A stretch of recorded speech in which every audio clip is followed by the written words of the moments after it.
आणि यानंतर काँग्रेसचे नेते माणिकराव ठाकरे बोलतायत, पाहूया काय शेवटी तिन्ही पक्षाची आघाडी आहे आणि त्यामध्ये पार्लमेंटकरता राज्यसभेकरता पवारसाहेबांचं नाव राष्ट्रवादीचं जे आलेलं होतं त्याला मान्यता दोन्ही पक्षाने दिली आणि त्यानंतर काँग्रेस पक्ष आणि शिवसेना अशा प्रकारच्या ज्या पुढच्या येणाऱ्या जागा ज्या आहेत त्यांच्यामध्ये विभागल्या जातील अशा प्रकारचं स्पष्ट होतं, असं सर्वसाधारण सर्वांचं मत होतं.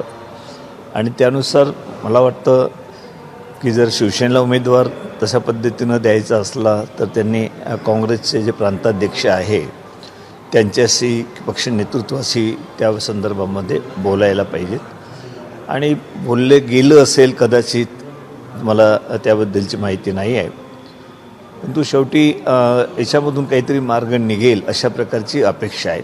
कारण तीन पक्षांची आमचं आघाडी आहेत आणि एकत्रपणे आतापर्यंत ही एकत्रपणे आम्ही पुढे गेलेलो आहोत. यामध्ये कुठेतरी शिवसेनेचा उमेदवार जर द्यायचा असेल तर तसं प्रांताध्यक्षाशी त्यांनी बोलावं लागेल. न बोलता जर त्यांनी म्हटलं की नाही आम्ही आमच्या उमेदवाराच्या संख्येवर आम्ही देतो, तर मला असं वाटतं की ते थोडं अडचणीचं होईल. ठाकरेंचे दुसरा कोणीही उमेदवार असेल तर बोललं गेलं पाहिजे असं तुम्हाला वाटतं? नाही, कोणीही असलं तरी एक दुसऱ्याशी बोललं पाहिजे. कारण आघाडी म्हणून ज्या वेळेला आपण म्हणतो त्यावेळेला एक दुसऱ्याचा समन्वय हे ठेवण्याची गरज ही तिन्ही पक्षाची असते. आणि नावाला ऑलरेडी काँग्रेसने नोंदवली होती. नाही, याच्यामध्ये स्वाभाविक आहे की उद्धव ठाकरेजी हे नेते आहेत, मोठे नेते आहेत, त्यामुळे स्वाभाविकच त्यांच्याबद्दलचं सगळ्यांना प्रेम आहे. सगळ्यांना असं वाटत होतं की ते असले तर मग कुठलाही दुसरा उमेदवार देण्याचा विषयच नाही, त्यांनी त्या ठिकाणी यावं. परंतु दुसरा जरी उमेदवार द्यायचा असला तरी पण ही एक अपेक्षा असते की सर्व पक्षांसोबत चर्चा करूनच अंतिम निर्णय त्याच्यामधून जो काही होतो तो मान्य करून पुढे जायचं असतं. आणि तिन्ही पक्षांचा वाटा हा आहे, त्यामुळे तिन्ही पक्षाला कोणाला काय मिळणार यामध्ये इंटरनल चर्चा होऊनच मला असं वाटतं की एक वातावरण चांगलं राहू शकतं. बदल दानवे जे उमेदवार दिलेले आहे त्यांचं म्हणणं असं आहे की मी महाविकास आघाडीचा उमेदवार आहे आणि काँग्रेसने जर उमेदवार दिला तो देखील महाविकास आघाडीचा ठरेल, कारण तुमची आघाडी आहे, फक्त काँग्रेसचा असेल.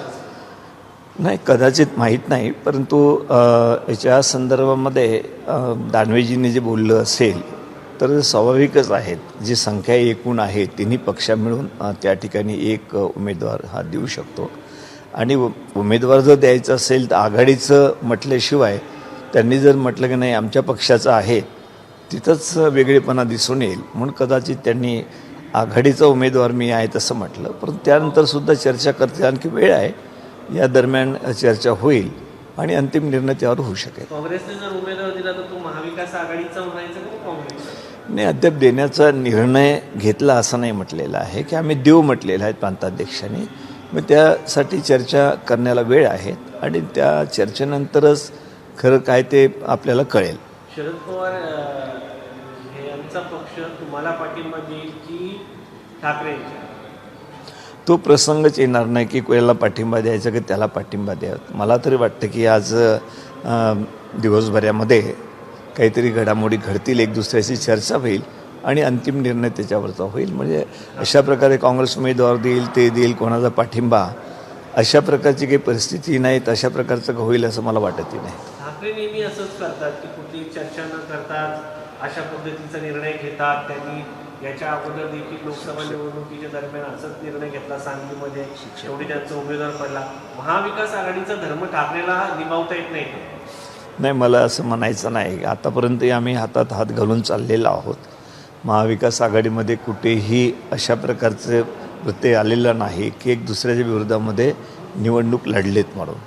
परंतु आता येणाऱ्या या प्रसंगामध्ये अशा प्रकारचे अंतिम टोकाची भूमिका किंवा तशा प्रकारचं स्टेटमेंट करणं मला तरी वाटतं की उचित नाही.